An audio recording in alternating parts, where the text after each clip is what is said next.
Hi, everyone, and welcome to our final part of our five-part Q&A. Thank you for taking the time to tune into the conversation today.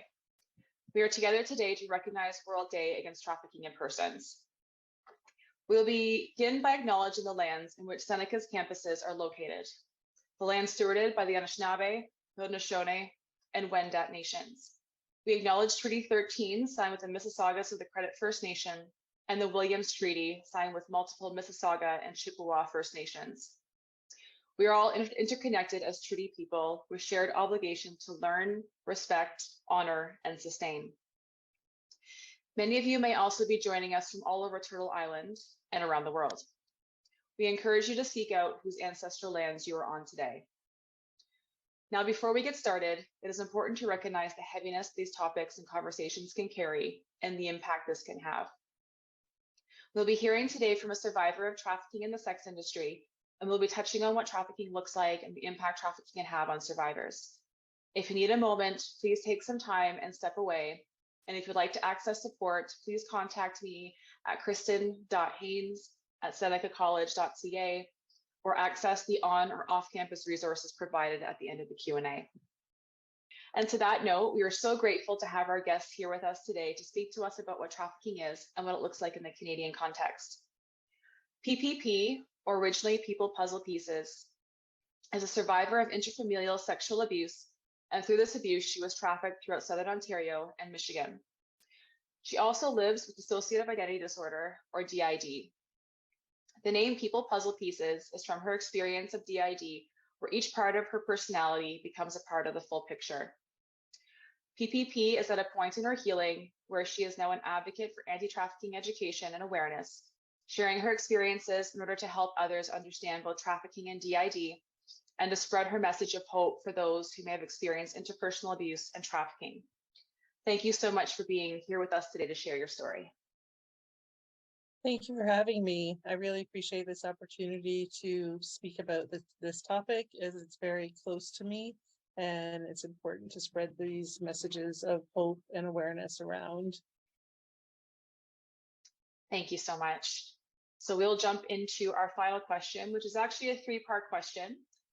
So as we mentioned in your introduction, you are at the beginning of your journey as an advocate and educator. Can you speak to what that process has been like for you? And what are some of your goals around awareness raising and education and advocacy? What advice would you give community members around increasing awareness of trafficking? And where do we as a community need to progress in terms of response to trafficking, intervention, and support?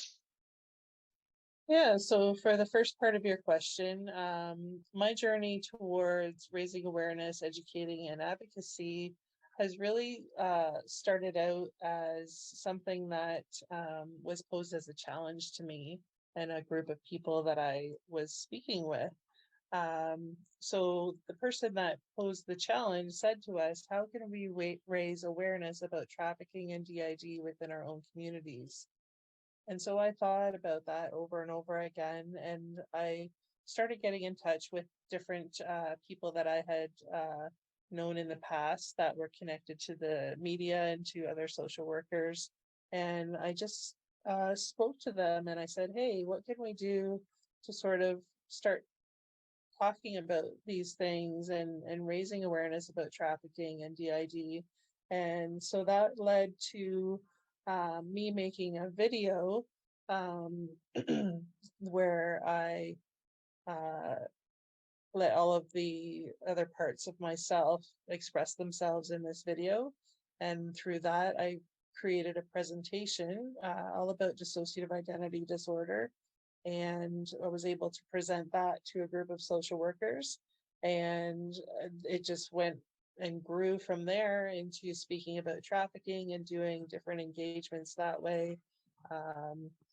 I've done a number of presentations now, and it's just been a really fulfilling sort of activity for me to do, because having been through what I've gone through in my life, I really feel that the support is needed out there for other survivors. And so for me to be able to speak out now and be strong enough to do that where maybe someone else isn't quite at that point yet, maybe it will help them reach the next stage in their healing and really dig down deep and see what they can do themselves, not only to help themselves, but to help the rest of their community. So yeah, it's just really important to me to start raising awareness and educating people about what really happens in Canada. In terms of what advice I would give to community members around increasing awareness of trafficking, um, I think the best advice I can give is just start the conversation.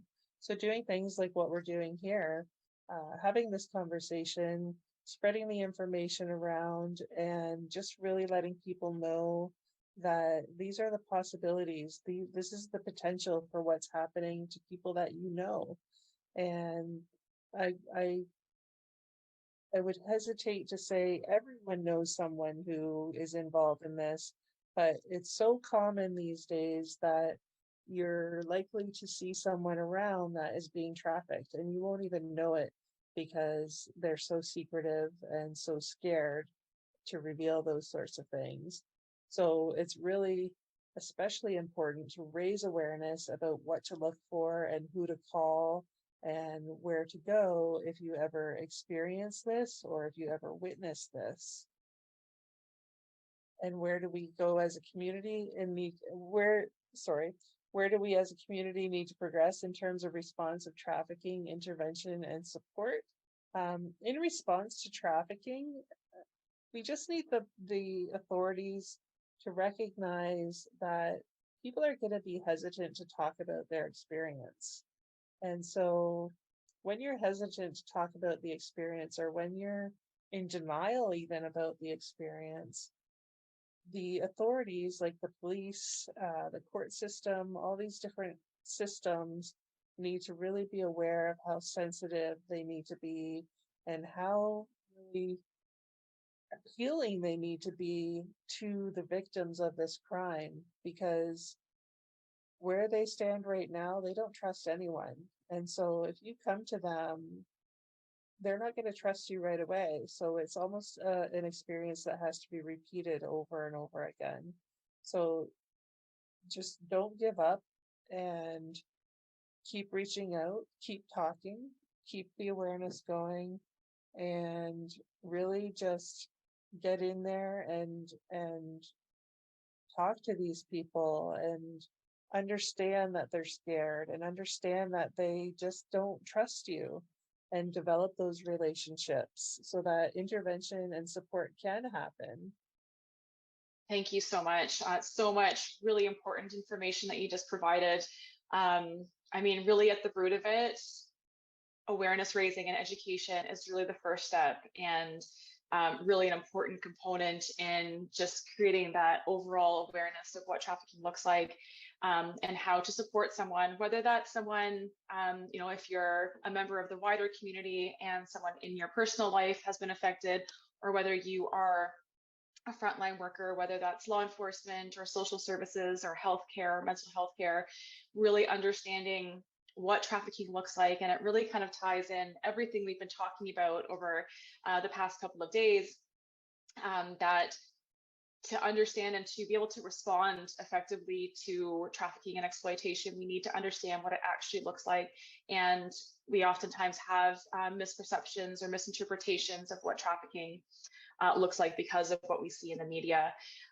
So it's obviously so important to be including survivor voices, and what I think, what you're doing, the advocacy work that you're doing, the education you're doing, is irreplaceable. And it's just so important to have the perspectives and the stories and the experiences of survivors, both in educating the wider community and professionals and frontline workers, but also to support other people who have gone through similar types of interpersonal violence and trafficking. So thank you so much for all of the work that you do, and for being with us over the past couple of days to talk about what your experience looks like and to help us understand a bit about what trafficking looks like in the Canadian context. I just want to say thank you to Seneca College and to you, Kristen. It's been a great opportunity to be able to share this information, and hopefully someone out there who's experiencing this may see this and reach out for that help. And really just when you do reach out, just keep talking until they listen. Talk and talk and talk. And those that are out there willing to support those who are going through this, just listen. That's all that needs to happen. And listen and believe. And thank you so much for the opportunity. Thank you so much. And thank you so much for everyone for tuning in. Thank you, PPP, for being here with us today and over the past couple of days to have these conversations and for sharing your experiences and providing us with so much information to take away and reflect on. Again, your voice is irreplaceable, and we really, really are grateful to you for being with us to have these conversations. Again, if any folks listening would like to access support, please contact me at kristen.haynes@senecacollege.ca or access the on or off-campus resources provided.